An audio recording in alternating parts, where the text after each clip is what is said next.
Bapak Ibu, kita mulai aja ya. Karena nanti ada mau nikahan jam 1.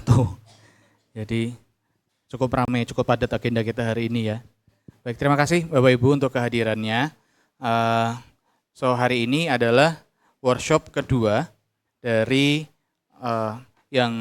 episode yang pertama yang kita sudah laksanakan di bulan lalu ya, kalau nggak salah ya. Ya, bulan lalu ya. 2 bulan. 2 bulan lalu. Oke. Jadi kalau kemarin itu fokus ke online food delivery gitu ya. Jadi kayak how to get bagaimana mencara dapat customer pertama kita, order pertama kita, lalu kayak best practice-nya seperti apa. Nah, yang hari ini kita akan lebih banyak praktek gitu ya. Nah, hari ini kita akan membahas tentang perencanaan bisnis. Jadi mungkin dari Bapak Ibu ada yang belum punya usaha atau mungkin usahanya belum pernah dipakai perencanaan dengan model seperti ini gitu. Jadi ini nanti tujuannya untuk lebih mengetahui lebih mengenal produk kita sendiri begitu. Karena kemarin kan kita minta untuk mengisi form. Nah, dari form yang sudah masuk itu intinya kita sepertinya belum produknya tuh belum disasarkan ke market yang tepat, atau mungkin belum mengenal produknya sendiri gitu, atau mungkin produknya masih terlalu terdiversifikasi gitu, masih terlalu banyak macamnya. Jadi sebenarnya identitasnya aku ini brandnya mau kemana gitu. Itu juga salah satu reviewnya itu. Makanya yang di sesi pertama kita akan bahas ini dulu, baru nanti kita akan bahas yang kemarin ada 5 yang sudah masuk ke kami gitu ya. Nah, ini harapannya semua bisa sambil bikin gitu. Jadi itu udah ada kertas form dan sudah diberikan pulpennya, jadi bisa langsung isi gitu ya. Nah, ini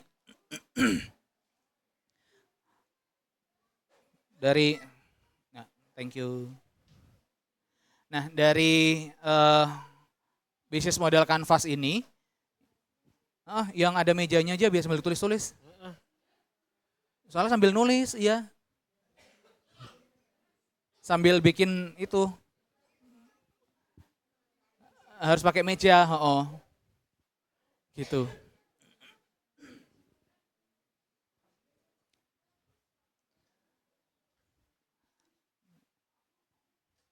Oke, nah jadi kita langsung mulai aja ya. Jadi yang pertama itu yang kita mau lihat adalah di proposisi nilai. Pak Riki, apa itu proposisi nilai, Pak Riki? Proposisi nilai itu kalau misalnya kemarin kan saya ada bilang tuh, coba cari 3 produk unggulan. Ya karena dari 3 produk unggulan itu, apa sih yang keunggulannya benar-benar keunggulannya gitu loh.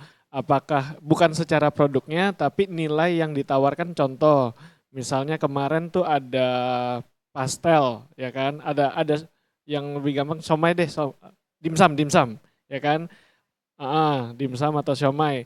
Nah, itu nilai yang ditawarkan adalah dia bisa frozen, tahan lama, dan pengirimannya jauh. Nah, itu salah satu nilai yang bisa ditulis. Gitu. Iya. Ya, jadi uniqueness-nya apa gitu. Misalnya kayak kemarin itu ada ini Mas Iwan ya. Jadi kayak misalnya produknya susu kedelai gitu. Itu mengklaim bahwa susu kedelainya alami gitu. Nah, itu uniknya, produk aku uniknya begini gitu. Iya, Yang lain mungkin pakai misalnya pengawetnya parah gitu misalnya. Pakai pengawet yang bahaya gitu. Tapi aku bisa ngeklaim bahwa ini produk aku alami, murni gitu. Nah, itu value proposition-nya. Nah, itu coba kira-kira misalnya yang masih mau bikin usaha itu apa ya gitu. Uniqueness-nya dari produk aku dibandingin sama produk lainnya gitu. Misalnya contoh kalau aku usahanya kan pendidikan gitu ya. Bimba gitu. Apa sih bedanya Bimba yang merek aku sendiri sama IO gitu misalnya, langsung sebut merek. Sama yang existing. Itu apa gitu bedanya. Nah, kalau di ini malah jualan nggak apa-apa ya. Jadi Bimba aku sendiri yang aku bikin sendiri itu adalah selain anak itu bisa baca tulis hitung 100 kata sederhana dalam 6 bulan, anak yang belajar di tempat saya itu belajarnya nggak cuman dari sisi faktor akademis saja atau kognitif saja, tapi dari sisi kemampuan sosialnya, kemampuan sensorinya. Jadi ada kelas aktivitas. apa namanya yang bisa untuk menggali kemampuan anak dari sisi kecerdasan majemuk begitu kira-kira. Atau kalau tadi kan Uniqueness-nya. juga ada Bu Sukarti ya. Tadi bilang produknya produk MLM, HDI gitu kan. Nah yang membedakan itu berarti bukan produknya. Jadi contoh adalah lebih ke jasanya. Oke kalau orang yang beli di Bu Sukarti ya kan. Contoh ya ini ya contoh. Oke, pas pesen barangnya ready jadi bisa langsung dikirim. Itu kan salah satu nilai keunikan yang bisa ditawarkan gitu. Mungkin kalau sama orang lain kalau pesen dia bikin PO-nya dulu, lama tuh perjalanan sampai produknya bisa sampai. Contoh seperti itu. Gitu. Jadi Jadi itu yang harus dipikirkan tuh. betul. Jadi value proposition atau proposisi nilai ini kita itu kalau pengusaha itu sebenarnya kita tuh problem solver atau eh, apa bahasa Indonesianya pemecah masalah gitu. Misalnya ada masalah apa, misalnya kayak Bluebird gitu. Masalahnya apa sih yang mau dipecahkan sama orang-orang? Oh, orang-orang itu dia butuh transportasi yang nyaman dan terjamin aman gitu ya. Argonya nggak argo tembak gitu. Terus apa namanya? Mobilnya nggak bau rokok gitu. Jadi value proposition apa yang bikin Bluebird itu beda dengan misalnya apa kayak Yellowbird atau apa gitu yang lain gitu, yang taksi yang lain gitu. Nah, dari Bapak Ibu sekalian kalau punya bisnis tuh apa ya, aku pengen mecahin masalah apa ya gitu. Misalnya kalau makanan, oh oke, berarti orang itu butuh makan yes gitu, tapi pengennya apa sih gitu kan. Orang kan pasti kalau makanan nggak cuman nasi atau apapun kan, tapi ada uniqueness apa yang misalnya aku lagi pengen makan es krim gitu. Oh es krimnya bedanya apa dengan es krim yang lain? Oh misalnya aku pakai airnya tuh pakai air mineral, nggak pakai air isi ulang misalnya gitu. Nah itu uniqueness-nya gitu. Jadi udah itu ya udah cukup jelas ya. Jadi nanti kalau eh, bisa ditulis sendiri value proposition-nya apa, uniqueness-nya apa. Yang penting pede dulu sama produknya. Bahkan yang istilahnya produk getuk lah ya. Getuk kan orang banyak yang jual ya kan. Getuk. Bisa getuk apa yang gerobakan juga ada gitu kan. Pasti ada bedanya. Ya kan? Bedanya apa? Bedanya mungkin kalau misalnya punya ibu lebih bersih gitu kan. Nah, itu ditulis. Ditulis dulu, pede aja dulu gitu. Betul. Oke, jadi udah cukup jelas ya, kita ke kolom yang lain ya. Kita kalau habis dari proposisi nilai, kita ke segmen pelanggan sih sebenarnya. Nah, segmen pelanggan ini yang kadang kita susah gitu untuk nembak. Kita tuh mau jual produk kita itu ke mana ya gitu. Ke market yang mana ya gitu. Jadi kalau misalnya contohnya di produk saya itu di pendidikan gitu ya. Saya nembaknya tuh adalah ke yang di rumah-rumah, yang di sekitar rumah, yang ibu-ibu rumah tangga begitu ya, yang pendapatannya mungkin sekitar maksimal di UMR sampai ke 8 juta misalnya untuk orang tuanya yang punya anak dengan pendapatan seperti itu. Kalau misalnya IPK internasional gitu yang sebulannya itu 6 juta gitu. Nah, itu kan saya nggak mungkin jualin produk saya ke orang yang SPP-nya 6 juta gitu. Ini saya harus bikin sekolah saya lebih bagus, fasilitasnya lebih bagus gitu kan. Nah itu, jadi customer segment itu saya tembak market yang mana gitu. Kalau IPK udah jelas tembak market yang pengusaha-pengusaha gitu ya, yang pendapatannya mungkin sekitar 50 juta ke atas gitu untuk pendidikan anaknya. Nah kalau saya karena SPP-nya cuma 300 sampai 500 ribu sebulan, saya tembaknya market yang berbeda. Jadi kalau misalnya produknya itu kita bisa tembak, misalnya kayak kemarin ada yang jualan sate babi gitu kan, nggak mungkin kita jualannya di masjid gitu, nggak mungkin kan. Jadi segmen marketnya itu harus jelas gitu. Jadi produknya apa, kita mau tembak segmen marketnya seperti apa. Supaya kita jualannya nggak ngasal. Gitu. Takutnya ntar yang kayak Mas Andre bilang jualan sate babi di masjid kan ya kita yang digoyang masa itu nanti kan. Iya. Ya. Atau misalnya nasi uduk deh. Kalau Pak Riki nasi uduk jualnya ke segmen market yang seperti apa Pak Riki? Nah kalau di Nasi Uduk Babe Ali saya segmen pasarnya itu adalah keluarga muda ya kan. Karena kan lebih ke hampir ke modern lah. Bukan yang kayak zaman dulu atau yang ke yang ya yang benar-benar yang tua banget enggak, tapi enggak sampai yang muda banget juga gitu. Mentok-mentok itu sampai ke karyawan kantor karena saya masih ada harganya yang di bawah 20.000 gitu. Nah untuk range gajinya sendiri ya kurang lebih dari UMR sampai ke 15 juta gitu. Nah kalau misalnya teman-teman pasti juga Bapak Ibu juga pasti udah tahu lah kurang lebih, oh saya tuh kira-kira nih kemana sih? Nah itu harus ditulis tuh biar Iya. kita selalu ingat. Itu akan ngaruh juga terhadap packagingnya. Misalnya packagingnya seperti apa itu juga akan ngaruh gitu. Misalnya eh, kayak apa ya jualan apa ya, misalnya Kayak kue gitu deh ya. Kue misalnya kita kalau kue-kue yang di mall yang kayak AMKC, ya itu kue yang di mall yang di Plaza Senayan ya itu ada mall, ada kue mereknya AMKC itu dia aku lupa apa namanya singkatannya itu apa tapi itu nama anaknya gitu. MKC-nya itu nama anaknya, A-nya tuh namanya dia gitu. Jadi disingkat AMKC. Nah, itu satu loyang itu tuh harganya 800.000. Nah, tapi dia packagingnya itu cakep gitu. Packagingnya nggak yang apa sih, yang kayak nggak yang gampang meleot begitu. Jadi dia packagingnya bagus, terus ada mungkin ada gift cardnya gitu. Jadi dia nembak pasar yang orang-orang yang berkunjung ke Plaza Senayan gitu. Jadi beda misalnya dengan di mana ya Jeko yang gitu, Mako gitu misalnya. Itu juga pasti beda gitu. Jadi kue yang dijual itu pasti beda gitu. Dengan dari sisi packagingnya, dari sisi looks-nya, nah itu akan mengaruhin ke sana gitu. contoh yang lebih gampang mungkin gini, kan ada kalau di pasar ada namanya pisang Pontianak, ya kan? Tapi kalau misalnya di Tanjung Duren yang terkenal ada pisang goreng Bunani. Nah, itu packagingnya aja sudah beda kan. Ya kalau di pisang goreng Pontianak dia pakai kertas aja gitu kan. Kalau Bu Nani pakai kardus gitu kan, disusun rapi gitu. Harganya pun beda. Nah, itu bisa kelihatan targetnya tuh beda gitu. Ada beririsan pasti ada, tapi targetnya dan tujuannya dia beli tuh beda. Kalau pisang Pontianak orang beli langsung makan. Kalau Bu Nani bisa langsung makan, bisa dikasih lagi ke orang. Jadi kayak kado. Nah itu kan jadi nilai keunikan lagi tuh, balik lagi tuh proposisi nilainya gitu. Makanya tadi saling berhubungan tuh nanti gitu. Oke, berarti udah cukup paham ya. Kalau ada yang nanya langsung aja ya. Ada yang mau tanya gitu misalnya. Jadi yang jelasan dari kami kurang jelas, nanti bisa langsung tanya aja ya. Nah, segmen pelanggan sudah, kita ke hubungan pelanggan. Hubungan pelanggan itu adalah customer relationship. Jadi hubungan pelanggan itu kayak apa ya?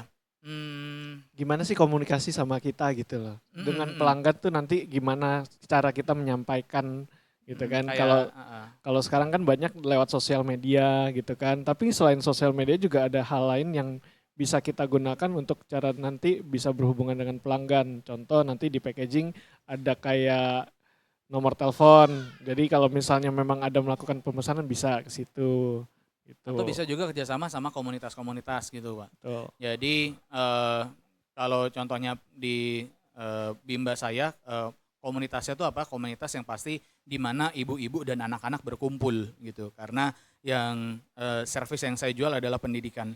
Jadi saya itu kalau bikin cabang baru, saya pasti akan satu hubungin RT RW setempat untuk nanya di sini pengajiannya hari apa ya gitu. Siapa ya pentolan pengajiannya ya. Jadi saya nanti bisa hadir di situ. Saya nggak ikut ngaji tapi. Jadi jadi setelah pengajian, mereka pengajian selesai, saya di situ. Jadi kayak silaturahmi sama mereka, kayak memperkenalkan produknya gitu. Jadi komunitas yang ingin saya bentuk gitu. Jadi terus sama apa lagi ya? Oh sama saya datang ke Posyandu. Posyandu itu kan isinya pasti ibu-ibu bawa anak ya. Jadi itu tempat untuk saya jualan produk saya di situ. Jadi saya ke Posyandu biasanya tiap bulan mereka itu punya acara, terus saya tanya gitu, ibu di sini yang belum ada apa gitu. Oh saya sudah ada misalnya bubur kacang ijo atau apa ya apa buah-buah yang lain tapi ada nggak yang mau saya tambahin gitu misalnya eh, buah apa gitu yang kita bisa kasih. Nah biasanya sih saya kasih susu mimi yang kecil-kecil itu. Ada juga yang misalnya oh saya udah lengkap semua saya tapi butuh supportnya dana aja untuk saya bikin apa kasih bingkisan ke ibu-ibu yang datang itu juga bisa. Jadi eh, kayak apa ya komunitas apa yang kita mau garap gitu. Gitu. Kalau Pak Riki ada komunitas nggak di nasi uduknya? Biasa kalau saya sih lebih ke komunitas merchant. Itu lebih kayak buat ngebantu sih kalau misalnya pada saat nanti kita bikin cabang baru kan kita butuh rating tuh. Ya kan itu nanti kita saling beli supaya saling rating jadi langsung muncul ratingnya paling Hmm, atas gitu. Tapi itu bukan pelanggan tuh nanti ke ke yang lain, partner. ke partner. Heeh. Iya. Atau ke saluran bisa Oke. juga. Jadi ini customer relationship atau hubungan pelanggan yang ini udah cukup ya. Maksudnya ada yang mau ditanya tentang itu? Kalau enggak ada, saya lanjut ke kolom berikutnya yaitu saluran atau channel. Saya mulai dari sebelah sini dulu nanti baru ke sini ya. Jadi saya selesaiin yang di saluran dulu. Nah, saluran atau channel itu adalah tempat di mana kita mau jualan. Kemarin ada yang nulis saya mau buka melalui online, tapi saya juga pengen buka di rumah saya untuk jualin ke tetangga-tetangga saya. Nah, kemarin ada yang nulis seperti itu. Nah, itu dinamakan channel gitu. Jadi kita mau jualan di mana? Di online store kah atau di direct sales kah atau apapun itu namanya channel. Itu. Itu udah cukup jelas saya kalau channel nih kayaknya ya. Jadi ditulis, oh saya mau jualan online. Saya mau jualan Online-nya di di mana aja OFD gitu. gitu ya. Di Tokopedia kah atau di GrabFood atau jualan langsung gitu. Saya jualan di kantin sekolah gitu misalnya. Kalau untuk makanan. Nah jadi ini eh, saluran udah jelas ya. Ada berikutnya kita ke Aktivitas sebelah kunci. sini ya. Ke aktivitas kunci. Monggo Pak Riki. Oke. Kalau saya biasanya saya bagi beberapa hal. Aktivitas kunci itu misalnya di operasionalnya kita ngapain aja. Kemudian kita di pemasarannya ngapain aja. Sama di keuangannya ngapain aja. Contoh kalau misalnya di operasional berarti kan kalau makanan berarti pada saat kita bikin makanan, ya kan? Itu sebelum. Terus pas operasionalnya apa? Kita jualannya, gitu kan? Jualannya itu prosesnya gimana? Apa orang masuk dulu, ya kan? Datang ke tempat saya, terus pesen-pesen, kemudian juga baru pesan kita bikinin. Setelah selesai bikin, udah udah dibayar selesai sampai tutup toko itu namanya proses operasionalnya. Nah setelah itu kan ada lagi, gitu kan? Apa setelahnya? Oh berarti kita harus bersih-bersih, kemudian juga apa namanya Stok opnam. stok opnam lagi, pemesanan lagi barang-barang ke supplier gitu. Nah kalau pemasaran kita apa biasanya kalau di saya oke hari ini apa bulan ini saya mau melakukan pemasaran ngapain aja? Oh, oke, saya mau pasang iklan, mau pasang promonya ini dari tanggal sekian sampai tanggal sekian. Nanti di tanggal-tanggal cantik ada promonya khusus lagi gitu kan. Jadi udah ada planningnya tuh, ya kan. Kalau keuangan, oke pembiayaannya saya dapatnya dari mana aja nanti gitu kan. Terus juga pada saat pembayaran, oke yang supplier yang ini bisa di tempo 3 hari, yang ini bisa 1 minggu, yang ini bisa 1 bulan. Nah itu harus di list juga tuh gitu. Secara umum sih kayak gitu sih. Kalau kalau Gimana Bu? ser Saya di makanan. Saya pernah di kantin, tapi sekarang saya nggak di kantin lagi. Sebetulnya di kantin sekolahan pun enak. Cuma sekolahan saya juga bukan sekolahan negeri, saya waktu itu di sekolahan Budi Luhur, SMA Budi Luhur. Itu memang sosial ekonominya lumayan. Jadi anak-anak tuh saya tanya, kamu tuh uang jajan berapa? Saya ada yang 50.000, ada yang 100.000 waktu itu. Iya, iya. Makanya dia itu bisa jajan ke saya itu jual nasi ayam tapi saya ganti-ganti ya menunya ya. Yang penting mesti ada lauk, ada ayam atau daging, ada telur, ada tahu tempe. Ibu saya mau telur sama ayam. Oh iya 20.000. Ayam 1 potong pokoknya file gitu saya pokoknya kita masih dapat lah. Itu sama minuman. Minumannya 2. Itu satu anak bisa jajan 30.000 dan 1 kali sehari itu bisa dia jajan 2 kali. Makanya saya sampai tanya, loh kamu uang jajan berapa sih nak? Saya sih 100.000 Bu. Oh kamu sekolah yang baik ya karena belum tentu kamu nanti kerja itu dapat segitu saya bilang gitu. Tapi ada juga yang anak-anak ibu saya cuma punya 10.000 saya boleh makan apa? Kamu pengennya apa? Kita harus semua dilayani dengan baik. Kamu pengennya apa? Udah terserah ibu aja. Kita sebagai ibu membayangkan anaknya kan. Ya udah tak kasih macam-macam dia. Terima kasih. Dan itu banyak yang begitu. Jadi kita kalau menurut kayak masnya tadi, ya bisa digitukan. Cuma karena saya di kantin waktu itu ya situasi aja, menyesuaikan situasi dan kondisi. Habis itu saya jualan di rumah. Saya kalau puasa itu untuk takjil, orang sekompleks saya udah tahu. Oh Bu Hadi jualan. Ya itu tuh tanya mamahnya itu tahu. Saya itu rame banget kalau jualan takjil di rumah. Saya takjil dan lauk. Itu tuh rame banget. Sebelum pandemi saya itu sebulan bisa untung 10 juta. Iya benar itu sebulan. Karena saya itu di kompleks saya, arem-arem saya itu terkenal. Dan masjid itu mesti kalau ada acara apa-apa minta ke saya.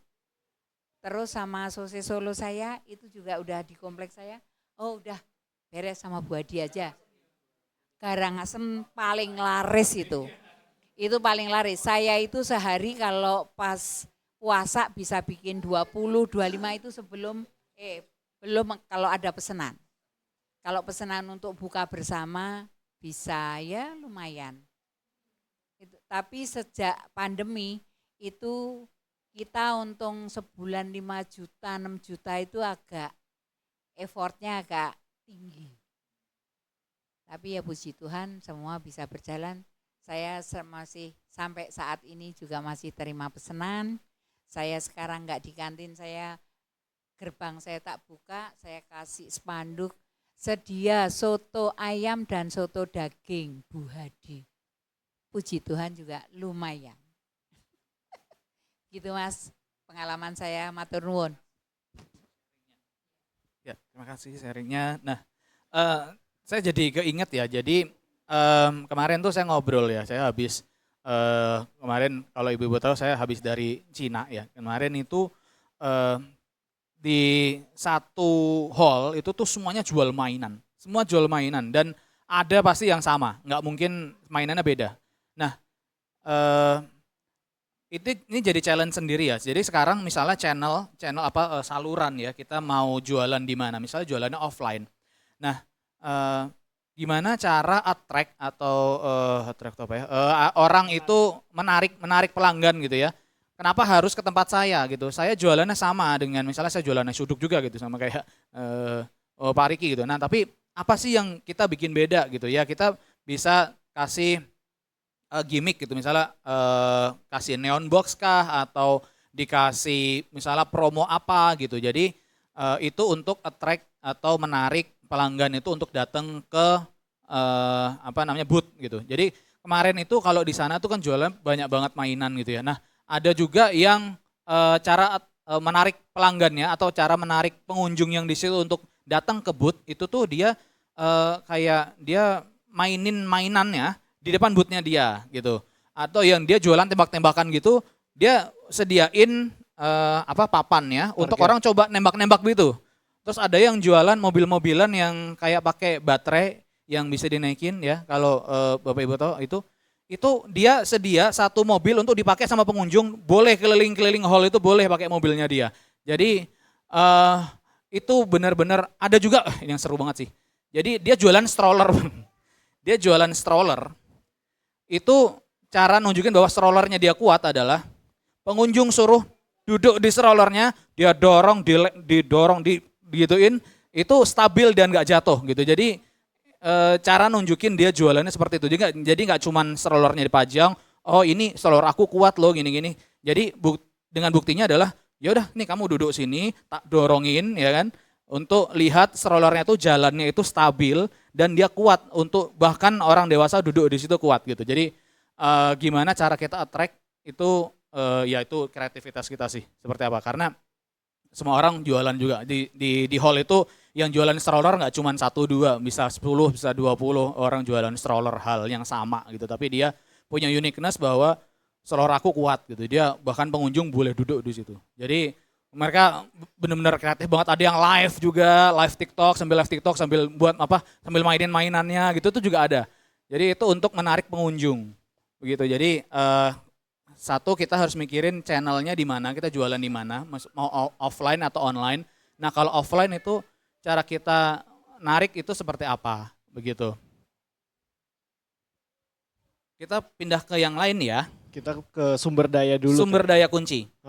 Jadi kalau sumber daya itu kita harus, kan kita udah tahu nih operasional kita seperti apa, produknya kita seperti apa, ya kan. Nah kita kan pasti butuh sumber daya. Contoh, kalau misalnya saya di nasi uduk, saya berarti butuh beras, ya kan. Saya butuh apalagi ayamnya, yang pokoknya semua hal yang saya butuhkan untuk berjualan, ya kan. Nah itu di list tuh semuanya, ya kan, di list semua. Nanti kira-kira oh ada satu supplier yang bisa mengcover sebagian, nah itu kita catatnya ke partner kunci. Iya. Gitu, itu jadi ada hubungannya nanti. Gitu, kalau misalnya kayak Mas Andre gitu kan, dia di Bimba, dia kemarin sengaja tuh datang ke pameran di China kan, supaya apa? Supaya bisa dapat sumber Partner daya kuncinya. supaya bisa dapat partner kuncinya untuk supply ke sumber daya kunci. Iya. Gitu. Gitu. Itu yang saling berhubungan, betul. Jadi kita lihat kita sumber dayanya apa aja, misalnya somai udang gitu misalnya. Oh, udangnya beli di mana ya? Pasti kan di pasar pasti banyak yang orang jual udang, tapi nggak semua bisa, kesegarannya pasti beda gitu ya. Nah, dan harganya juga pasti beda. Jadi nentuin harga yang paling bagus dengan kualitas yang paling bagus itu dia akan menjadi partner kunci, begitu. Nah tapi partner kunci ini juga terkadang butuh cadangan sih. Jadi kadang dia nggak punya stok gitu ya. Nah itu kita harus punya tuh Beberapa supplier. Iya beberapa supplier gitu.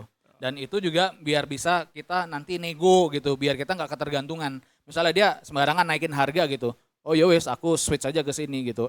Si ini bisa jual segini nih, lu bisa nggak gitu. Jadi Jadi partner kunci itu butuh beberapa karena untuk kita punya power, kita punya daya untuk kita bisa nego gitu nanti. Contoh kayak saya ayam tuh ada 4 suppliernya, ya kan. Jadi kalau misalnya saya adu harganya, oh minggu ini harganya yang Java lebih murah daripada yang CP gitu kan. Ya udah saya belinya di Java. Terus tiba-tiba minggu depan CP nawarin, Pak kalau beli pembeliannya sekian harganya bisa deh lebih murah dari yang Java gitu kan, temponya juga lebih panjang, ya udah saya pindah ke situ. Tapi kadang bukan cuma soal harga aja, kadang walaupun harganya lebih mahal saya juga tetap belinya di tempat yang lebih mahal. Kenapa? Untuk menjaga relasi gitu. Jadi ada seninya nanti tuh. Selain nego itu bisa juga term of payment atau kita kasih mereka itu apa ya? Jangka waktu pembayaran gitu. Saya ada usaha saya supplier ke perusahaan instalasi solar panel gitu ya. Saya jadi suppliernya dia, saya jadi partner kuncinya. Saya jadi partner kuncinya perusahaan itu. Nah, biar dia milih saya untuk saya bisa provide barang-barangnya ke dia, itu saya kasih dia jangka waktu pembayaran 45 hari. Dan so far atau sejauh ini itu yang hanya vendor dari perusahaan saya yang bisa kasih 45 hari tempo pembayaran. Itu tempo pembayaran ke mereka gitu. Mereka tahu harga saya pasti akan lebih mahal daripada yang lain gitu. Mungkin cuman sisi 5% gitu lebih mahal. Tapi cash flow atau perputaran uang bagi perusahaan yang sudah besar itu tuh penting gitu. Jadi saya kasih 45 hari gitu. Jadi itu cara gimana agar menjadi partner kunci. Bisa jadi hari harganya, nego berdasarkan kuantitas atau dari term of payment atau tempo pembayaran. Itu. Terus masuk ke biaya nih, habis itu kan. Biaya berarti biaya apa aja sih yang harus kita keluarkan gitu kan. Contoh kalau di Mas Andre di Bimba yang kelihatan kan satu pasti gaji guru, ya kan. Yang kedua yang nggak kelihatan apa listriknya. Gitu kan, lebih nggak kelihatan lagi apa maintenance-nya gitu. Itu semua harus dicatat tuh supaya tahu, jangan sampai tiba-tiba ada biaya siluman yang masuk. Biaya silumannya contohnya apa, kayak misalnya tiba-tiba didatengin ormas setempat gitu kan, itu kan biaya yang kita harusnya kita udah siapin juga di biaya lain-lain lah gitu kan. Greenlake ada ormas. Di Greenlake sih kebetulan ormasnya gede. Oh. Agung Sedayunya langsung. Jadi Developernya langsung. developernya langsung. Jadi IPL tuh kalau di Greenlake saya bayar 2 juta sebulan. IPL larinya kemana ya? Untuk kebersihan, untuk keamanan gitu kan.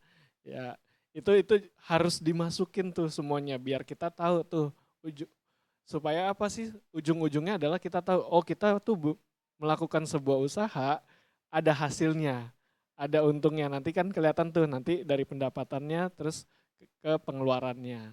Nah, penting itu biayanya tuh kita harus breakdown satu-satu gitu ya. Kalau di saya Bimba itu saya breakdown mana sih yang paling besar. Jadi sebenarnya saya tuh bisnis untung apa enggak gitu. Jadi jangan sampai aku udah capek nih kok uangnya kayak kok habis ya kayak cuman buat beli bahan-bahan doang ya gitu. Jadi kayak kok cuman mampir buat bayar supplier doang ya. Nanti itu harus benar-benar dilihat kita tuh untung apa enggak gitu. Nah itu harus di structurein gitu. Kenapa ini namanya struktur biaya, itu dibikin struktur mana yang paling besar dan mana yang paling kecil dan kita tuh sebenarnya punya untung apa enggak. Ini harus lebih besar di sini ya Ibu ya, Bapak Ibu ya, jangan besar di sini ya, besar di sini. Lebih besar yang di pendapatan ya, jangan sampai lebih besar di biaya. Nah kalau saya jasa itu paling besar itu di guru.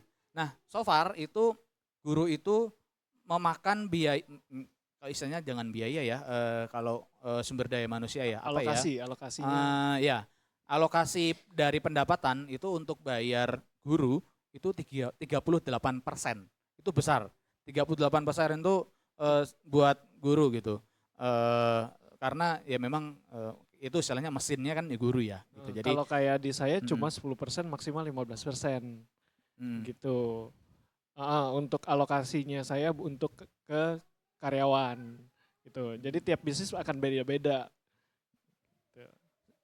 seneng kan digaji 15% masih seneng ya? Seneng sayanya yang nggak seneng. Iya. Jadi di situ harus ada apa ya? Jadi nanti bisa lihat gitu. Nanti kalau saatnya kita mau efisiensi, itu kita bisa lihat struktur biaya mana yang paling besar yang saya bisa hemat gitu.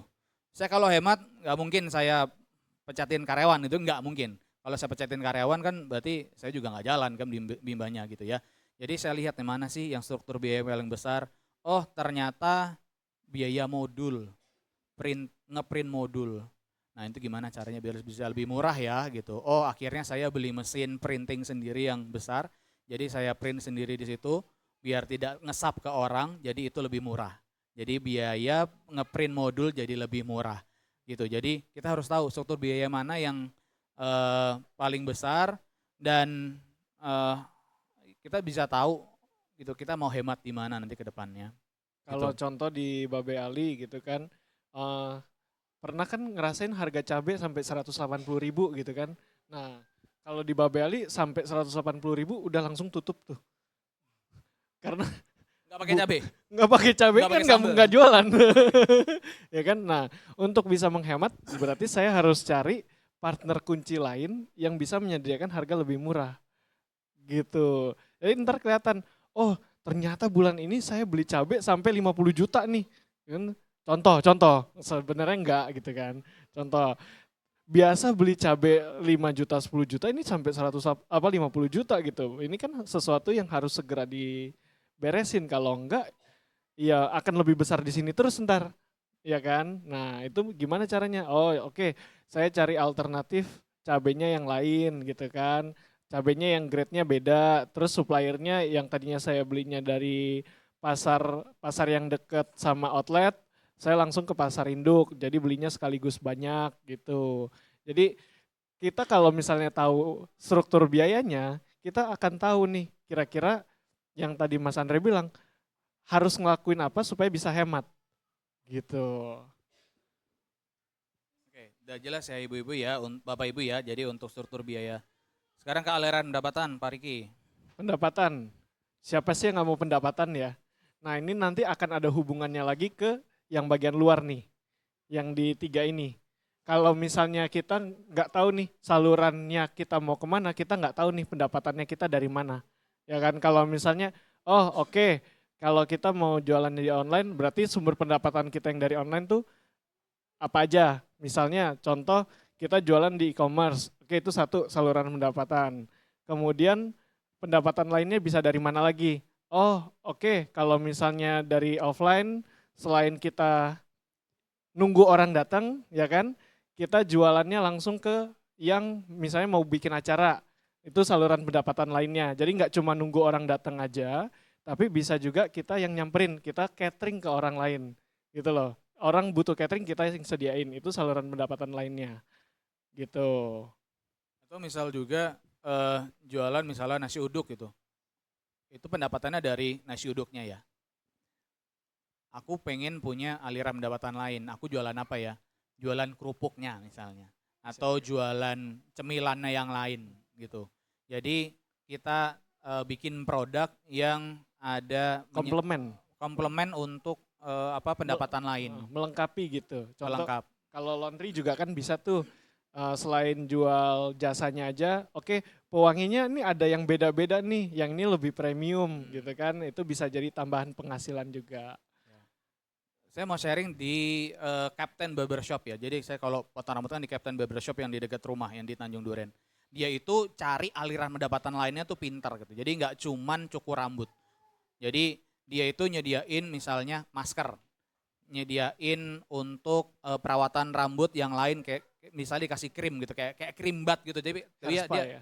hair spa gitu. Jadi dia ada pendapatan lain. Jadi itu 20.000, tapi saya cek itu ya, itu krimnya harganya berapa, itu harganya cuma sekitar di bawah 10.000. Jadi dia ada pendapatan lain dari hair spa-nya gitu. Jadi dia ada, terus dia nawarin juga apalagi sih pomade gitu misalnya.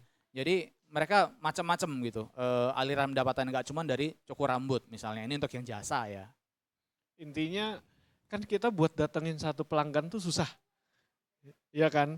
Begitu pelanggan harus spending sebanyak-banyaknya kalau dia udah datang. kalau udah datang tuh kita kayak harimau tuh, mau terekam gitu.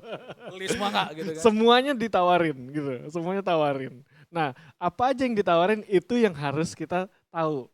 Kalau kita nggak tahu produk kita nggak tahu nilainya, nilai proposisi kita apa, targetnya siapa, kita nggak bisa tuh tawarin lain-lainnya produk itu. Gitu. Kayak kalau di Kapten deh, misalnya dia nggak tahu nih targetnya dia siapa, ya kan? Orang datang, cowok datang masuk gitu kan, ditawarinnya mau ini nggak, mau apa ya? Kalau ngecat rambut sekarang cowok juga ngecat rambut ya. Ya kalau misalnya ditawarin, iya mau suntik ini enggak, suntik vitamin C sekalian gitu. Kayak kan nggak nyambung kadang gitu kan, kalau di Kapten dia suntik vitamin C bisa, tapi lebih kurang tepat dan hasilnya nanti mungkin lebih besar biayanya daripada pendapatannya gitu. Jadi mungkin bisa dibikin juga promo bundling gitu misalnya. Jadi beli ini 2 misalnya apa ya, somai ayam 2 misalnya. Nah itu bisa dapat puding gitu misalnya. Nah itu tapi harganya tetap dimasukin. Jadi jangan puding itu sebagai bonus terus jadi mengurangi pendapatan, tapi ada jadi kayak Alokasinya. nambah dikit, misalnya nambah 2.000 dapat puding, padahal pudingnya harganya cuma 1.000 misalnya harga modalnya. Jadi itu ada aliran pendapatan lain yang kita bisa masukkan gitu. Kalau di saya kayak bimbel gitu ya, Bimba, saya masukkan bundlingnya tuh dengan bahasa Inggris gitu misalnya. Nah kalau dengan pakai bahasa Inggris tambahin lah sekian gitu, atau saya diskon gitu. Nah itu aliran pendapatan lain. Saya diskon 25.000 atau 50.000 gitu, tapi saya dapat pendapatan dari Bimba iya, dari bahasa Inggris iya gitu. Kalau dari saya begitu. Ada kebingungan nggak kira-kira? Ini sambil dibikin nggak tuh? Bikin sambil ya. dibikin. Kalau ada yang mau ditanyain gitu, monggo loh, kayak ini bisnis aku gini nih Mas, baiknya gimana ya gitu. Iya. Boleh loh. Ini kita sharing. Sebelum kita masuk ke yang selanjutnya ya. Selanjutnya kita akan bahas satu-satu nih, yang kemarin sudah masukin form gitu. Ada yang mau nanya? Cukup jelas. Ini jadi PR loh ya. Nanti kalau serius kan ya. Iya. Kalau misalnya nanti kita ada workshop lagi gitu kan, udah lebih jelas nanti pasti akan kelihatan dari produknya. Produknya pasti nanti lebih rapi, lebih menarik banget untuk dilihat gitu. Kemarin tuh ada juga satu brand yang dia jualannya makanannya halal dan non halal. Itu nanti akan kita bahas gimana sih satu brand kalau karena dia akan mempengaruhi citra dari produk utamanya gitu. Misalnya produk utamanya misalnya apa, Pastel. mie ayam gitu misalnya. Mie ayam tapi dia jualan juga sate babi gitu. Nah, itu harus dipisah gitu kayak gitu. Misalnya kayak gitu. Jadi harus ada benar-benar tahu identitasnya produk aku tuh kayak gimana. Ada yang mau nanya? Kalau enggak ada kita mau bahas satu-satu nih kemarin yang sudah masuk. Tapi sebelum bahas satu-satu kayaknya saya bahas itu dulu ya. Ya, silakan.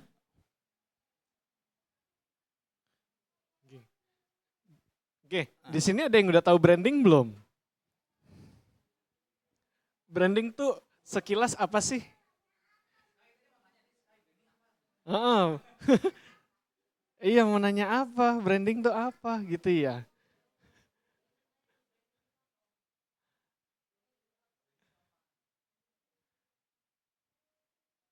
Branding itu apa? Oke, mamanya bisa jawab? Oke, jadi kan branding itu apa sih? Coba nextnya. Branding itu simpelnya adalah gini. Kita proses yang kita konsisten, konsisten itu berarti kan secara terus menerus kita komunikasikan. Komunikasikan itu berarti kan kita ngomongin terus, untuk bikin apa? Bikin identitas, identitas produk kita, identitas jasa kita, identitas merek kita. Jadi benar-benar branding itu adalah kita ngomongin terus. Pokoknya sampai orang tuh ngelihat nih, contoh kayak saya nih, saya orang-orang ngelihat saya udah pokoknya ini Babe Ali aja, mukanya Babe Ali gitu. Pokoknya jualannya nasi uduk aja. Pokoknya kalau lihat Ricky, oh iya dia pokoknya nasi uduk deh. Gitu. Itu namanya branding. Dikomunikasikan terus-menerus sampai benar-benar nempel di kita. Gitu. Next. Caranya gimana? Caranya saya bagi jadi 3. Yang pertama, kita harus tahu, nah ini lanjutannya. Kita harus tahu nilai proposisi dari produk kita. Ya kan, keunikan produk kita tuh apa? Gitu. Lanjut. Apa sih keunikan yang kita punya? Gitu kan? Udah ditulis, ya kan? Jadi kita tahu yang ngebedain kita juga dengan kompetitor apa. Gitu. Makanya tadi PR ini harus penting banget karena akan mempengaruhi ke selanjutnya. Gitu. Sebuah bisnis itu akan saling berkelanjutan tuh. Dari planning kemudian eksekusi sampai nanti evaluasinya kita balik lagi ke planning. Jadi itu satu circle yang nggak putus, harus terus menerus. Gitu. Next. Ya, udah. Oke. Yang kedua adalah kita selain ngomong, ya kan, orang lebih mudah melihat. Ya kan, kalau misalnya udah dilihat akan lebih nempel. Udah dilihat, diomongin akan lebih bagus lagi. Konten visual brand tuh apa aja? Satu yang cukup penting adalah, ada yang tahu? Kira-kira apa? Ada yang tahu? Boleh Pak, kencengan Pak. Saya nggak kedengeran dari sini Pak. Ada yang tahu? Apa? Ya? Instagram? Belum sampai situ. Ada lagi? Ada yang tahu? Oke, kita kasih tahu. Next. Logo. Ya kan, logo dan nama brand. Kalau misalnya itu nggak ada, nanti nama Instagramnya apa? Iya kan? Nah, dari logo sendiri nih, contoh saya pakai Babe Ali. Logonya kayak gini nih. Ya kan, walaupun nggak mirip saya sih. Ya kan? Jadi kelihatan tuh ada Babe, ya kan? Ini kalau lihat orang begini tuh udah kayak Betawi banget deh, pakai sarung, ya kan? Terus celana hitam, pakai sendal, pakai topi gitu. Bawa-bawa nasi uduk. Kelihatan tuh. Jadi logonya ini tuh udah kayak bener-bener saya kasih nama lagi nih, Babe Ali. Jadi identitasnya dia itu ya Babeh Ali gitu. Orang begitu lihat, kalau misalnya ini ditutup aja nih, ini orang juga udah tahu nih, oh ini Babeh Ali nih, ini gambarnya Babeh Ali gitu. Tapi awal-awal gimana? Awal-awal nggak mungkin orang bisa tahu Babeh Ali. Jadi dari penulisan logo saya udah langsung tulis nih, oke di sini ada nasi uduk khas kebun kacang. Nama brandnya apa? Babeh Ali gitu. Setelah 7 tahun ini ditutup juga orang kurang lebih udah tahu, oh ini logonya Babeh Ali gitu. Sama kayak McD tuh. McD tadinya tulisannya MC Donald gitu kan awalnya. Sampai sekarang tinggal apa logonya? Tunggal huruf M aja begitu. Gitu kan? Next. Kemudian lewat apa lagi? Lewat packaging. Packaging kenapa penting? Selain buat pengemasan makanan, ya kan, itu bisa sebagai media buat branding. Jadi kalau di Babe Ali itu packagingnya itu dipakai buat komunikasi dengan customer, kita bercerita dengan customer. Halaman pertama, aduh saya belum masukin di situ lagi fotonya.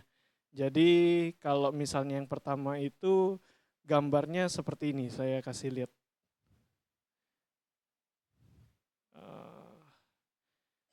Jadi kayak gini nih. Jadi ada kelihatan tuh ya kan, orang tuh bisa lihat kira-kira produk yang dikasih tuh seperti apa. Gitu. Ya kan? Nah, nanti di belakangnya itu ada sejarahnya Babe Ali. Sejarahnya Babe Ali terbentuknya seperti apa. Di sampingnya juga saya bikin cerita juga, kalau mau pesen bisa di online order atau bisa di depannya ada alamat toko gitu. Di bawah alamat toko saya kasih pantun supaya ada kayak sebuah apa tuh namanya entertainnya. Jadi orang baca juga gitu kan. Nah, belum habis dari situ, di bagian bawah juga saya taruh cerita. Biasa kan orang kalau udah lihat kiri kanan atas bawah, atas kiri kanan juga ada cerita, di bawahnya dibalik lagi kan, masih ada ceritanya lagi tuh. Ceritanya apa? Kalau mau komplain silahkan ke nomor ini. Gitu. Jadi packaging itu bukan cuma sekedar buat bungkus aja, tapi bisa dipakai untuk kita menjalin relasi dengan customer gitu kan. Kalau misalnya nih, apa namanya, orang mau pesan nasi uduk, lebih pilih, kalau buat acara ya, lebih pilih nasi uduk tenda atau nasi uduk Babe Ali? Lebih banyak kan lebih pilih yang nasi uduk Babe Ali. Kenapa? Karena packagingnya lebih bagus. Tapi kalau misalnya mau nyarinya lebih murah, pasti ke tendaan. Walaupun nggak, jadi beda segmen akan nanti beda gitu. Next, bisa lewat apa lagi selain packaging? Ya kan? Nah, yang ketiga dikomunikasikannya lewat apa? Kalau misalnya di online kita lewat foto. Ya kan, karena ya kita beli barang sekarang di Tokopedia semua dari foto dan video. Ya kan? Lebih menarik mana sih? Foto yang kayak gini atau yang sebelah sini? Lebih kanan yang itu kan. Nah, makanya kalau misalnya memang tadi di channel penjualannya ada ditulis online juga, ya kan? Ini salah satu yang harus dipikirkan. Bahkan kalau mau jualannya di offline, lebih senang mana? Lihat menu yang cuma tulisan aja atau yang ada fotonya? Yang ada fotonya. Gitu, ya. Boleh next?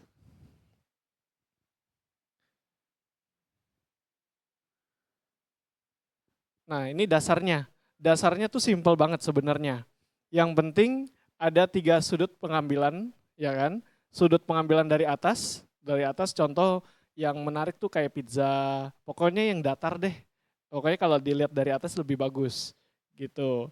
Terus ada yang dari samping. Kalau pizza dari samping kelihatannya menarik gak? Nggak kelihatan apa-apa soalnya cuma roti datar gitu aja gitu ya. Jadi kalau dari samping itu lebih bagus yang ada layernya. Contohnya apa? Burger ya kan, atau pancake yang ditumpuk gitu. Jadi kalau dari samping tuh lebih oke, kalau burger ada rotinya, terus ada dagingnya, ada kejunya, ada sayurnya, itu kelihatan semua. Iya, cuma kelihatan wijan-wijannya aja.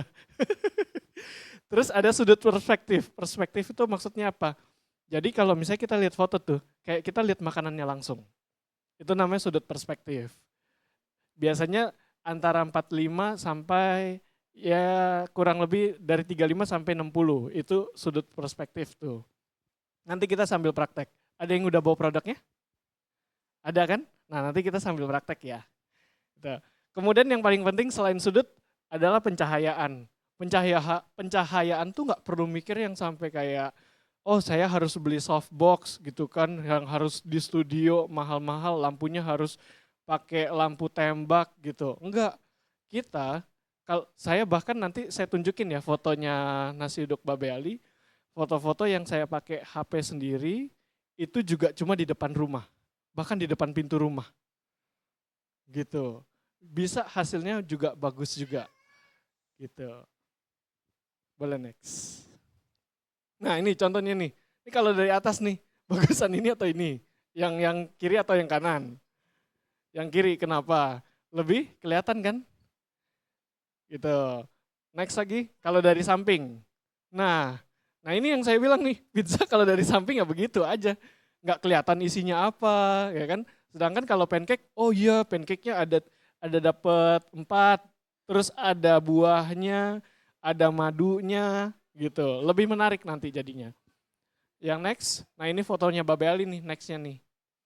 Ini semua saya pakai HP, ya kan? Kalau ini nggak pakai HP sih memang. Kalau ini saya pakai HP, tapi hasilnya kurang lebih masih oke. Gitu loh, nggak sampai yang jomplang banget hasilnya. Walaupun padahal ini pakai kamera yang sampai puluhan juta, gitu kan. Ini saya benar-benar pakai HP, HP-nya juga HP jadul, ya kan HP 6 tahun lalu, tapi hasilnya masih oke. Gitu. Oke, dari saya bahannya sedikit aja, terus kita akan bahas nih satu-satu nih, ya kan. Ini yang pertama dari Mbak Bias nih, namanya Omah Raya, ya kan. Boleh di bawahnya, yang tadi. Nah, kalau misalnya ini boleh sambil di. Oke. Nah, kayak misalnya Omah Raya di yang, bentar. Kayak dari logo, ya kan? Logonya kan rumah. Maksudnya kan memang Omah Raya gitu kan. Tapi Omah Raya itu kira-kira ada yang tahu nggak jualannya apa? Oke. Oke, tadinya gambar somainya.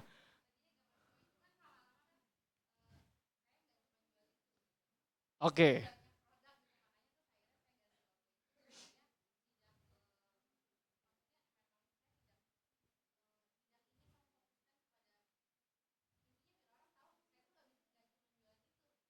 Oke.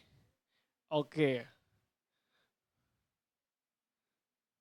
Tadinya seperti apa logonya? Yang seperti apa?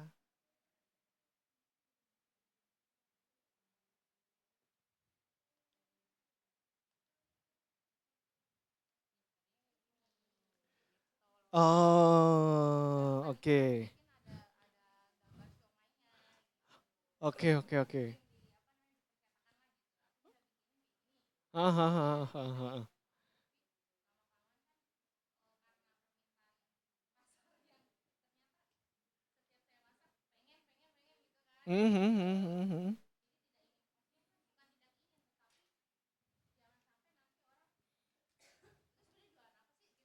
Ah,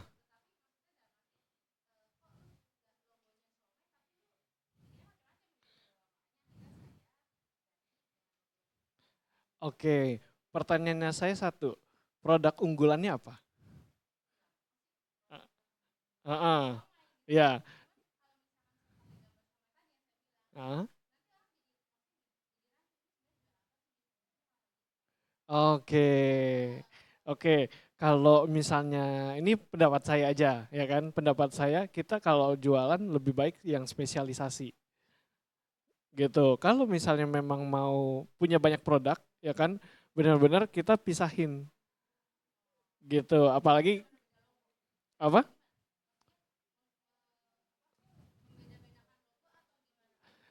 Gini, mungkin brand utamanya tetap, misalnya Omah Rayanya itu tetap, ya kan, kayak misalnya di Babe Ali sebenarnya dulu sempat bikin juga yang misalnya brandnya Pempek Tenggiri, Pempek Tenggiri mana lagi, tapi di bawahnya ada by Omah Raya, by Babe Ali gitu. Lebih baik kayak gitu karena apa? Karena kalau misalnya kita di online, ya kan, yang dicari apa? Omah Raya atau dimsum atau somai, ya kan? Nah itu akan membantu kita, gitu. Lebih baik kalau menurut saya sih lebih baik begitu. Iya, heeh, karena kalau rumah, oh ini kayaknya agent properti nih, bukan bukan jualan rumah, bukan jualan gitu. Kalau saya begitu. Terus untuk foto produknya kalau dilihat di sini udah bagus atau belum teman-teman, Bapak Ibu? Kalau menurut saya sih ini udah bagus banget. Oke, oke. Kalaupun nggak bayar, kita tinggal samain aja nih. Oh oke, posisinya kayak gini gitu kan. Kita foto, nanti pakai aplikasi, ya kan. Nanti itu udah dia bikin background sendiri, dia bikin kayak shadow-nya sendiri gitu kan. Eh Chat GPT saya malah belum sampai situ. Saya ilmunya belum sampai situ. Saya juga tetap pakai AI tapi pakai aplikasi namanya Photoroom. Chat GPT. Oke, keren. Keren. Setuju.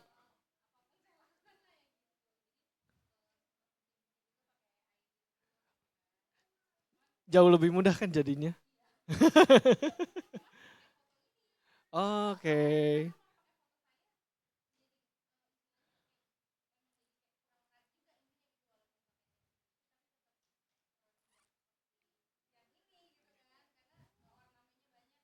Oke.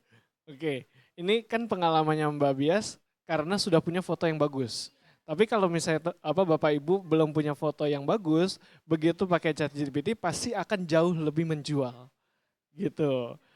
Jadi ya itu namanya kita bisnis yang tadi saya bilang kan, kita akan terus menerus tuh, kita akan upgrade terus supaya makin lancar bisnisnya Tapi kita. kadang kalau misalnya fotonya udah bagus, produknya juga jangan lupa tampilannya juga bagus ya Mbak gitu. Jadi kadang itu misalnya kayak aku ke McD gitu ya, foto dia kan burgernya bagus ya. Begitu datang, kok udah banyak gitu. Jadi kayak nggak susah foto gitu.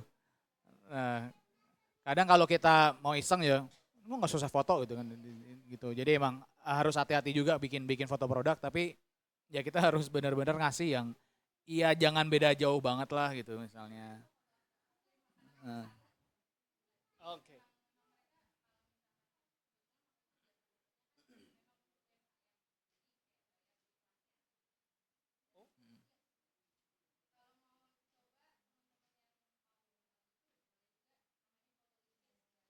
Oh itu bukannya di Surabaya ya?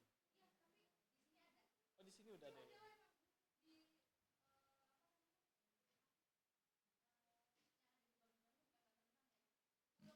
Oh di Pulau Jawa. Gebang. Tapi Photolicious memang bagus dan murah sih. Heeh. Hmm.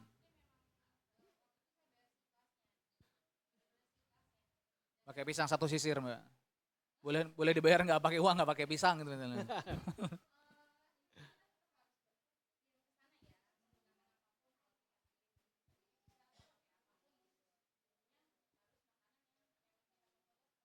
Hmm. Hmm.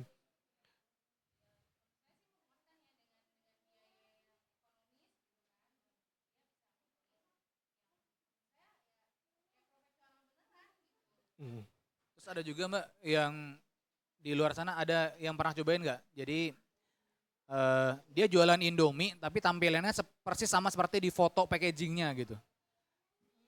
Jadi dia jualan Indomie, Indomie Ya. kan fotonya kan bagus, ada cocoploknya, ada paha bawahnya gitu kan. Nah dia ada yang jualan, ya dia dia jualannya Indomie tapi yang persis sama dengan di foto packaging gitu. Ya kalau Indomie Iya. kan foto dibungkusnya kan ya gitu, kita kan nggak bisa ya. Kata bikin di rumah kan kita repot banget bikin gitu kan. Ya gitu, dia nggak perlu mikirin produknya ntar kayak gimana. Nah, oke. Kalau dari saya sih ini udah oke. Tinggal kan ini apa udah pernah jualan di GoFood dan GrabFood. Nah, upgrade-nya bisa kemana? Bisa ke yang tadi saya apa kan bisa di frozen tuh. Ya kan bisa coba daftar juga di Tokopedia dan e-commerce gitu. Jadi jualannya nggak cuma yang matangnya, tapi yang frozennya juga gitu. Nah, oke. Coba live juga. Jadi live itu bukan heeh, ayo kakak-kakak dibeli gitu. Memang kalau misalnya apa nggak perlu yang seperti itu ya kan, banyak kok juga yang live kalau misalnya pernah lihat pempek ya kan, dia benar-benar dia bungkus pempek, dia sambil nge-live, dia sambil cerita aja hari ini pempek saya dibeli sama ini gitu kan. Terus aduh ada yang komplain, ini kayak cerita aja gitu, lebih kayak supaya bisa komunikasi dengan customer lihat oh iya loh produknya bikinnya bagus bersih, saya mau coba beli deh gitu. Itu tujuannya live sih itu.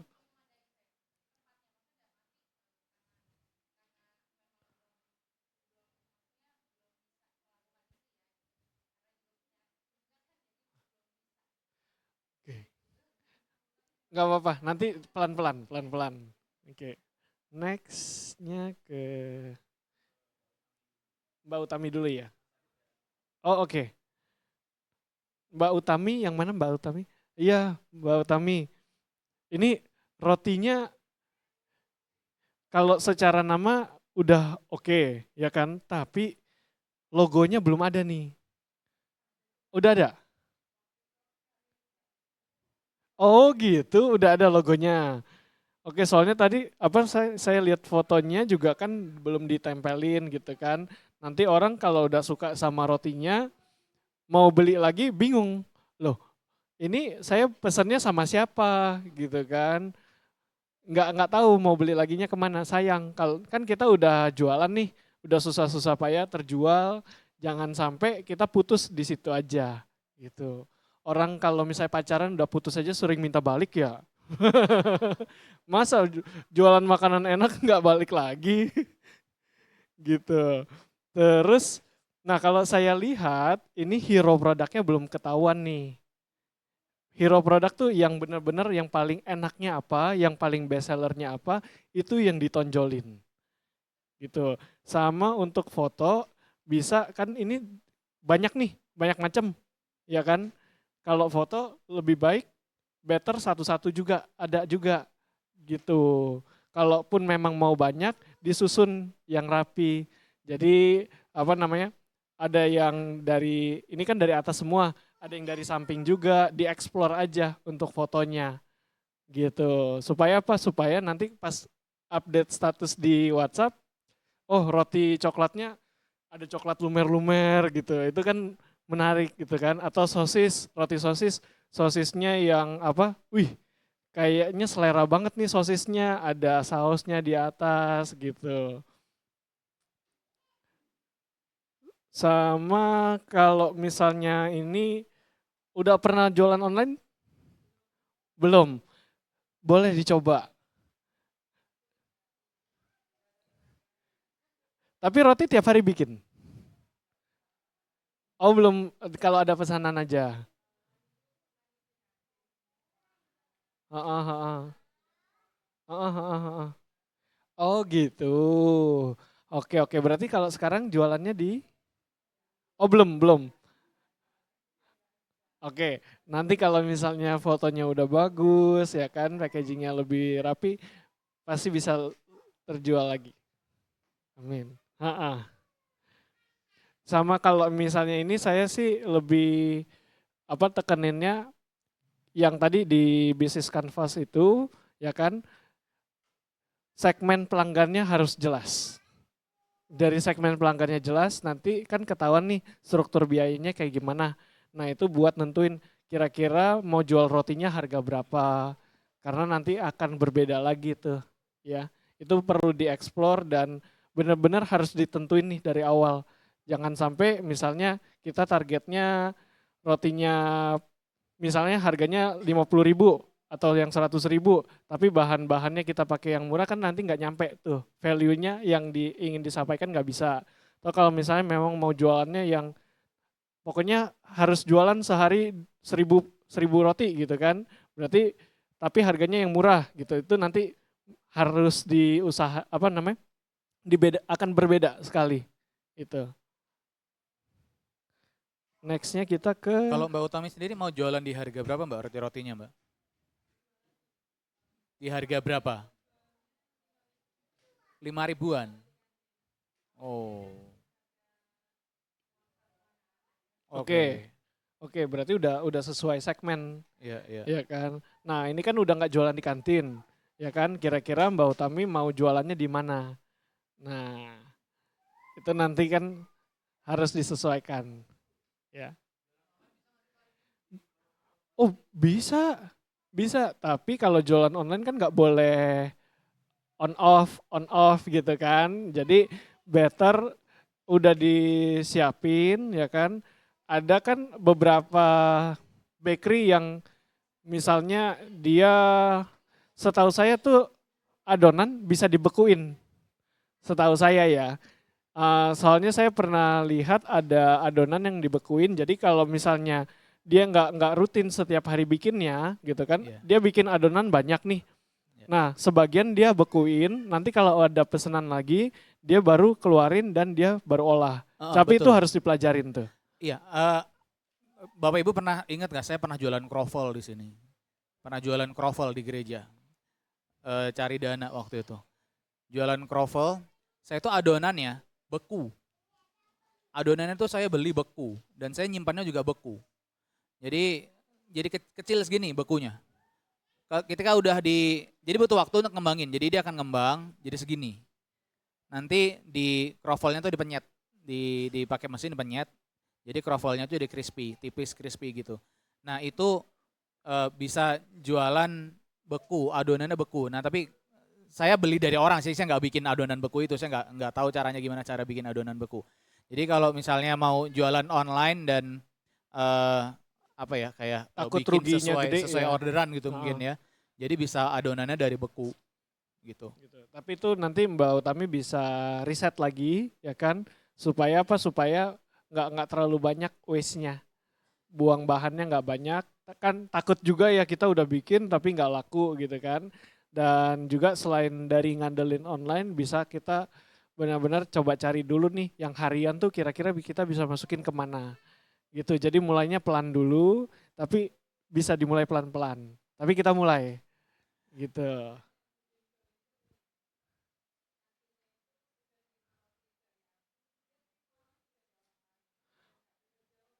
Nah, Oh. oh enggak, itu mah sudah biasa di dunia Saingan biasa perdagangan itu. Saingan biasa.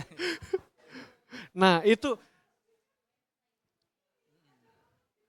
enggak, justru itu yang harus bikin Mbak Utami itu harus lebih semangat. Oke, supaya bisa beda seperti apa gitu. Oh, yang tadinya saya cuma bungkus plastik gitu kan, saya tambahin apa lagi. Kita kasih nilai lebih lagi supaya kita bisa tetap bersaing, tapi kita jangan sampai perang harga gitu. Iya. Oke, dia jual 5.000, ya udah saya jual 6.000 deh, tapi kualitas saya lebih premium, Lebih lembut gitu lebih lembut, misalnya. lebih bagus.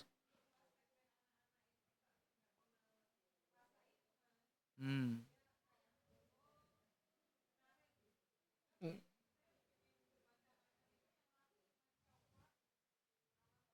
Nah, bikin 2 itu aja, nggak perlu bikin Fokus di banyak. 2 aja Mbak kalau gitu Mbak, betul. Heeh.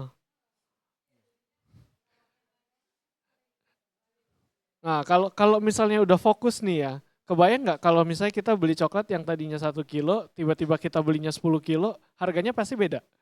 Modal kita berkurang. Bener kan? Kita bisa lebih bersaing.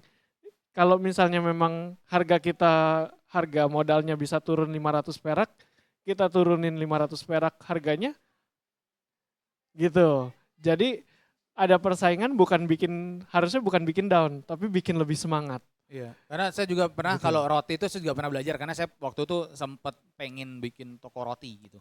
Nah, ada satu toko roti itu dia jualannya spesialnya adalah roti si ayam. Dia cuma jualan roti si ayam itu doang, Mbak, gitu. Jadi spesialnya di situ. Jadi ya kalau misalnya udah punya specialty-nya, misalnya tadi yang aku coklat dan sosis, ya udah fokus aja di coklat dan sosis. Jadi nanti orang akan udah jadi mindset tuh nanti jadi kayak di branding tadi ya. Oh ingat Mbak Utami, oh ingat roti coklat dan roti sosisnya. Mbak Utami itu paling enak, begitu. Jadi nggak usah misalnya coba yang lain, mungkin boleh gitu coba yang lain. Tapi kalau misalnya spesialnya di situ, ya nggak apa-apa gitu. Produk baru boleh atau nggak boleh sebagai variasi, tapi kalau nggak jalan ya jangan dijalanin gitu. Kayak pisang goreng Bunani kan spesialnya cuma pisang goreng Bunani, cuman Heeh. satu itu Bun. Iya itu. Dia bikin variasi yang lain produk-produk lain Nangka misalnya gitu kan. apa ya paling ngelaku itu gitu. Pisang goreng Bunani ya itu nggak ada sampai sekarang belum ada. Ya misalnya ada yang berusaha nyamain tapi enakan Bunani gitu. Jadi harga dia lebih mahal gitu kan. Pisang Heeh. goreng Bunani, pisang goreng madunya dia kan lebih mahal. Tapi dia spesialnya di situ dan ya sudah gitu. Dia ke tokonya dia naik Alphard gitu. Dia cuma jualan pisang goreng. Gitu. Oke, Pak Markus. Nah, Pak Markus yang mana Pak Markus? Oke. Oh berdua. Pak Markus dengan Ibu Ibu Prilly. Oh Ibu Rini. Saya kira Prilly. Prilly Latukonsina nih. Oke. Kalau saya sih secara logo dan nama, ya kan, itu saya sebenarnya nggak ada masalah. Oke lah, gitu kan, bukan bukan yang sampai kelihatan dapur, terus ada makanannya. Oh ini pasti jualannya makanan berat nih, ya kan. Tapi pas saya lihat produknya kok kelapa tart.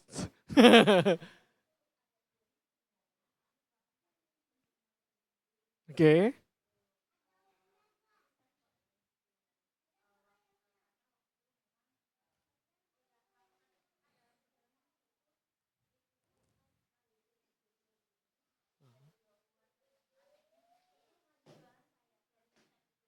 oke,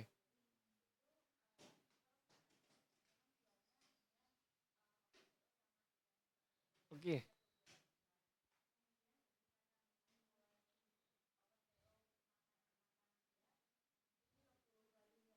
oke. Oh, oke.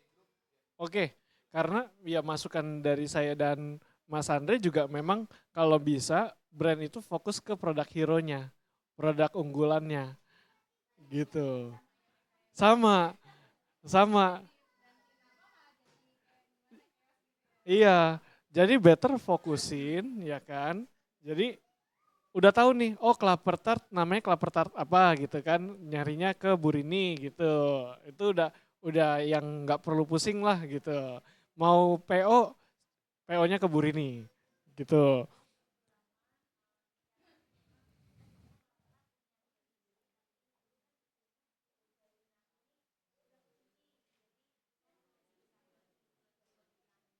Oh, oke.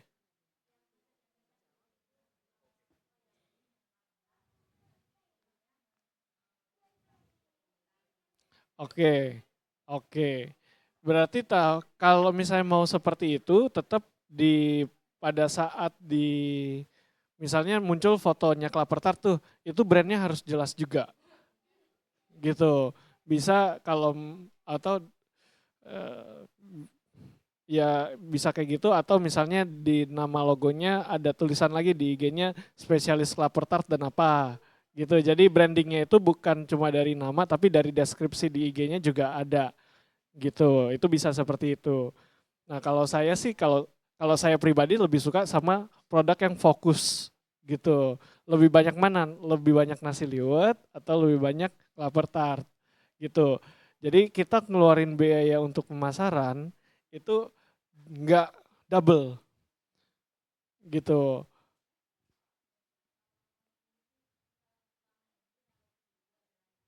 Mm-mm.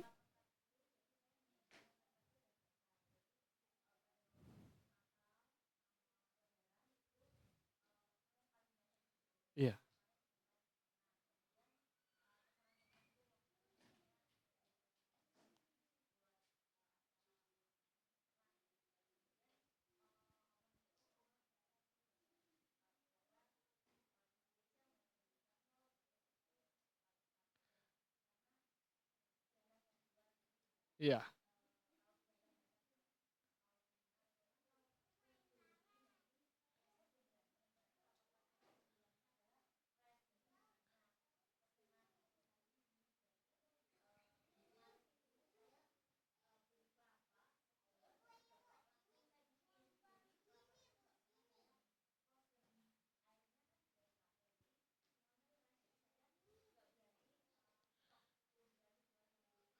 Nah keren tuh, itu yang harus dikomunikasiin ke pelanggan Itu tuh. value propositionnya itu. Itu value proposition yang udah jelas banget, tinggal nanti dikomunikasiin ya.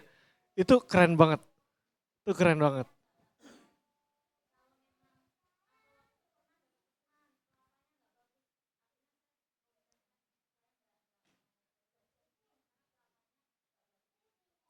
Aduh, saya merinding nih dengernya. Itu, ah, iya, itu harus dikomunikasikan dengan jelas, ya kan, supaya customer tuh bisa tahu, ya, gimana caranya bisa lewat video, lewat foto, ya kan, pemilihan kelapanya, gitu, ceritain aja produknya itu benar-benar gimana sih caranya supaya menyampaikan cerita itu, cerita yang Bu Rini maksud bisa sampai ke customer, itu PR utamanya tuh, gitu. Oke. Sama berarti kalau misalnya udah bisa menceritakan, ya kan, PR selanjutnya apa? Packagingnya, ya kan, fotonya itu lebih ini lagi, lebih bagus lagi, gitu. Oke. Sama ini Bu Rini, ini kan Ibu jualan asinan kuah Soundkit ya. Ini fotonya dari atas terus ketutup tutupnya. Iya. Heeh.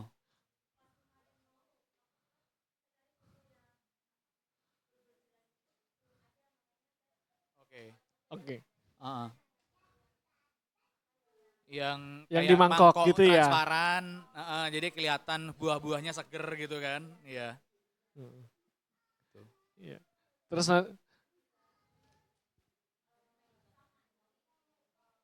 PO aja ya.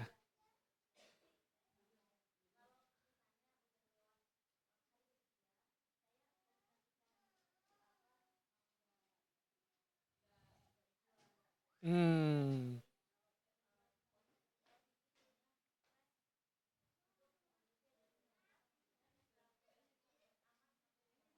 Oke. Nah, ini sebenarnya saya ada satu masukan lagi nih. Jadi ada namanya aplikasinya Surplus, ya kan? Itu untuk produk-produk yang istilahnya mau dijual lebih cepat gitu. Jadi dia memang value-nya dia adalah menjual makanan dengan bukan dengan kualitas jelek, tapi kualitasnya yang istilahnya udah bukan menurun juga ya. Cuma buat menjaga freshnya, jadi banyak dipakai buat bakery, yang produk-produk fresh gitu.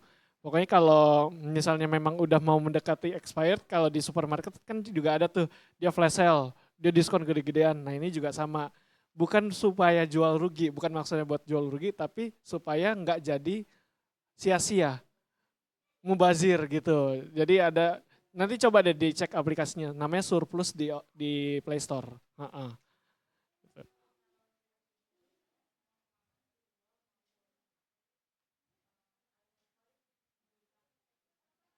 Oh harusnya nggak boleh dicuci itu. Oh, oke.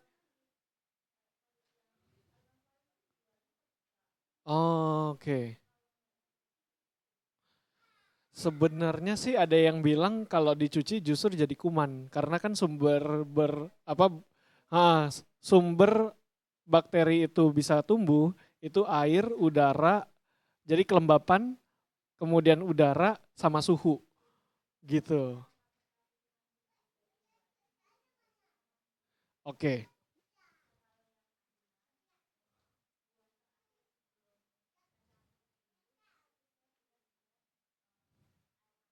Oke. Oke. Oke.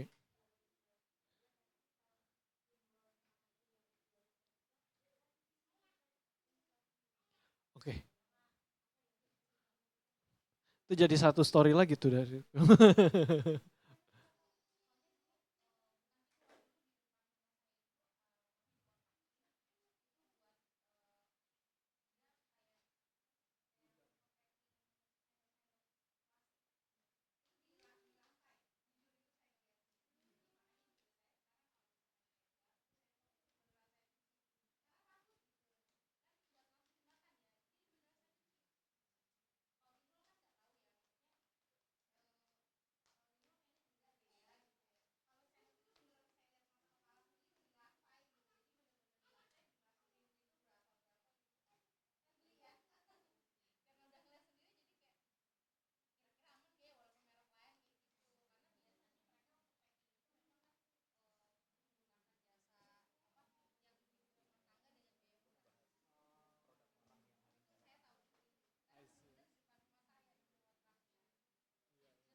Geli juga ya. Udah lihat sendiri soalnya, jadi kayak aduh kira-kira gimana ya gitu, Iya. walaupun beda merek ya, Iya. kayak gitu aja sih.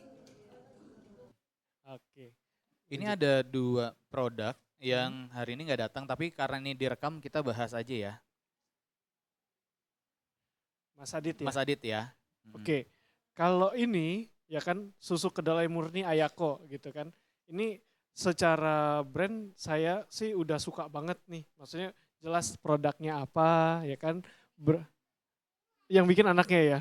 Wah, keren. Ayah. Oh, jadi ayah. Biar adil. Jadi ntar nggak rebutan warisan ya. Iya. Jadi biar adil. Ini semuanya brandnya pakai punya nama anak semua ya. Mbak juga pakai nama anak juga. Kayaknya di sini pada sayang anak ya. Iya. Roti juga pakai nama anak ya kan, Mbak Utami. Semuanya pakai nama anak kayaknya. Litani juga Lintang kan, namanya Lintang kan, ada Litanya kan. Ya. Iya. Nah, kalau yang ini lebih ke kalau saya kan ini berarti saya kan tadinya minta 3 produk andalan nih. Tapi yang diisi cuma 1. Nah, selain susu kedelai, contoh deh gini, yang jualan teh Solo deh. Teh Solo produknya nggak cuma 1 tuh. Padahal jualannya cuma es teh manis gitu kan. Nah, variasi-variasinya juga kita perlu pikirkan. Jadi yang tadi nih sumber pendapatan kita tuh dari mana aja. Yang tadi di bisnis canvas model itu kan, sumber pendapatan kita tuh dari mana aja. Nah itu salah satunya bisa diterapin di susu kedelai ini. Jadi variannya tuh kan bisa divariasiin. Sekarang tuh yang lagi ngetren apa sih? Matcha. Bisa bikin susu kedelai dicampur matcha sedikit jadi susu kedelai matcha gitu kan. Terus juga dari tadi di logonya ada tulisan susu kedelai murni. Nah itu yang harus ditekankan, itu kan jadi value propositionnya ya kan. Terus kalau untuk fotonya sendiri begini sih sebenarnya udah bagus ya kan. Cuma kalau misalnya, oh ini, wih, ini sebenarnya sih udah bagus ya kan di packagingnya udah ada logonya, udah ada kayak gambarnya gitu kan, sama bahkan udah ada halalnya. Cuma saya nggak tahu nih halalnya asli udah didaftarin ya. Oh, oh gitu, oke. Ha.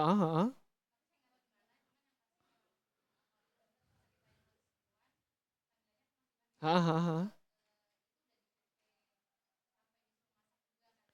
Oh, oke.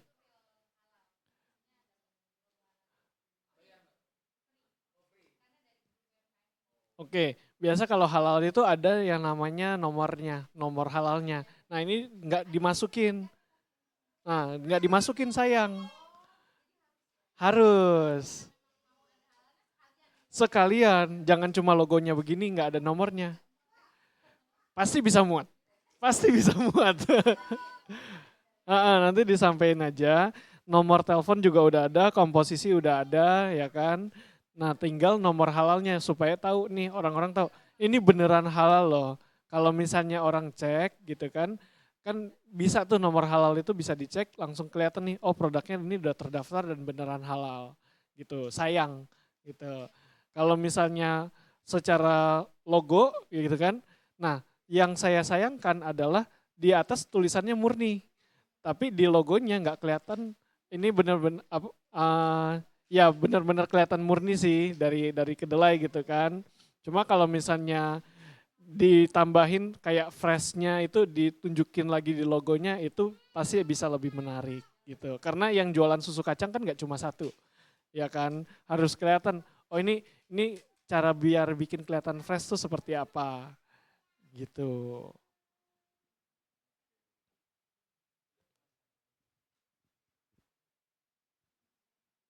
Ini yang dari Mbak Arisanti ya. Nah, ini juga kalau menurut saya ya kan yang kan dari Big Mama Kitchen sebenarnya udah oke nih ya kan. Cuma kalau misalnya Big Mama kalau ada gambar orangnya menurut saya lebih baik gitu kan. Jadi bener-bener kelihatan Big Mamanya gitu. Lebih ada ceritanya gitu, lebih ada story-nya nanti. Terus kalau secara produk di sini kan ada yang pertama aneka gorengan frozen, ya kan. Terus ada sate babi, ada buntil talas. Nah, yang aneka frozen apa gorengan sosis Solo biasa kan isinya ayam tuh. Kalau misalnya pelanggannya itu semua orang dia bilangnya, ya kan? Nggak bisa semua orang. Kenapa? Begitu begitu orang itu tahu, oh ada sate babi nih, yang muslim pasti akan hilang semua. Karena mereka punya kekhawatiran masaknya bareng gitu. Bahkan saya aja, saya walaupun jualan istilahnya ada jualan yang mengandung babinya juga, saya nggak berani jualan di WhatsApp saya gitu. Karena branding personal branding saya adalah nasi uduk Babe Ali dan itu halal gitu kan.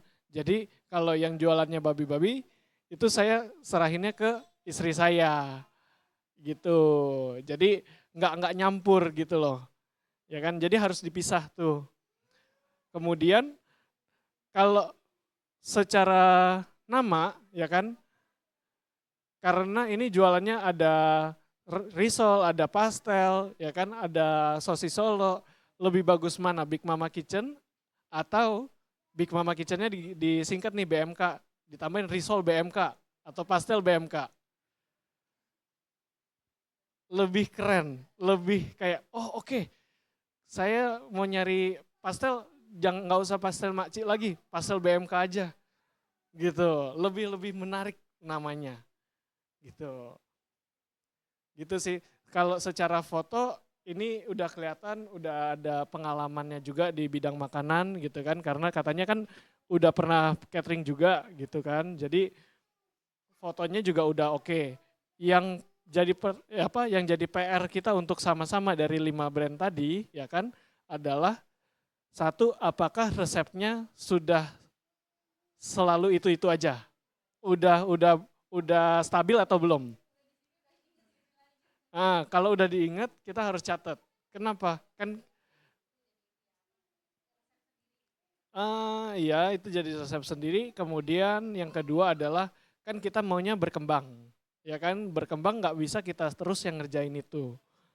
Gitu. Jadi kita harus bisa mencurahkan isi kepala kita dengan tulisan supaya orang bisa baca dan itu bisa berkembang lagi bisnisnya. Tujuannya sih itu. Gitu. Terus dari resep itu juga kan nanti kelihatan tuh modalnya, harga modal, harga pokok penjualan HPP. Ya kan? Nah, dari situ nanti balik lagi tuh ke struktur biaya. Di situ nanti udah kelihatan biayanya semua.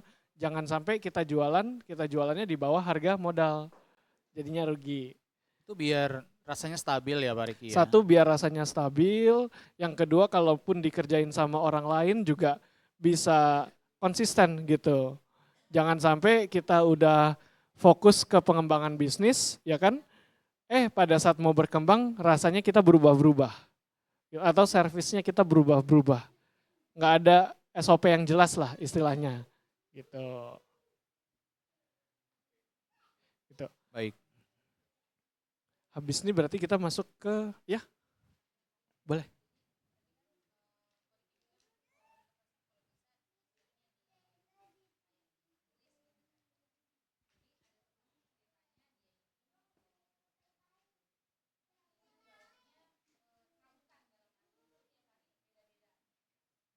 tapi karena dia itu punya anak banyak gitu kan, cuman dia juga maksudnya memang kerjaannya seperti itu, jadi dia otomatis kan tetap harus kerja walaupun harus meeting dengan anak segala macam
Nah, itu fungsinya branding.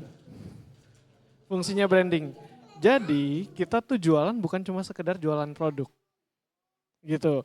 Kita komunikasikan terus-menerus. Yang jualan nasi uduk juga banyak. Ya kan? Yang ngambil resep saya juga banyak. Gitu kan? Karyawan saya diambil sama teman saya sendiri juga ada gitu kan. Sakit hati nggak? Sakit hati iya ya kan. Tapi jangan sampai itu menjadikan kita sebagai orang yang apa namanya jadi sempit gitu loh. Kita tetap harus berbesar hati. Anggap aja begini. Saya kan juga pernah digituin juga gitu kan. Saya anggapnya gini. Oke, rezeki saya bukan saya dipotong nih. Ya kan? Tapi saya bisa berbagi rezeki ke orang lain.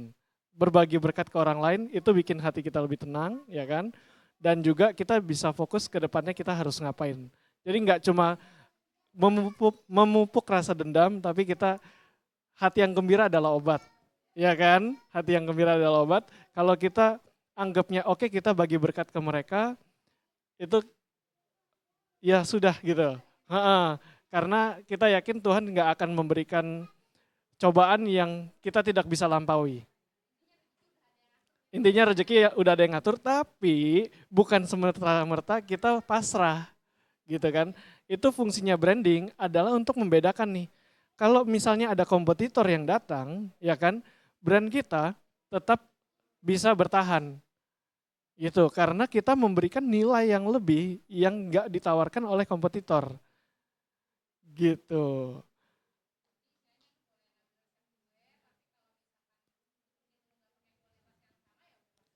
Pasti akan berbeda, ya kan? Kemudian juga kalau misalnya semua orang bisa masak dari resep yang kita bikin gitu kan, belum tentu mereka bisa jualan, ya kan?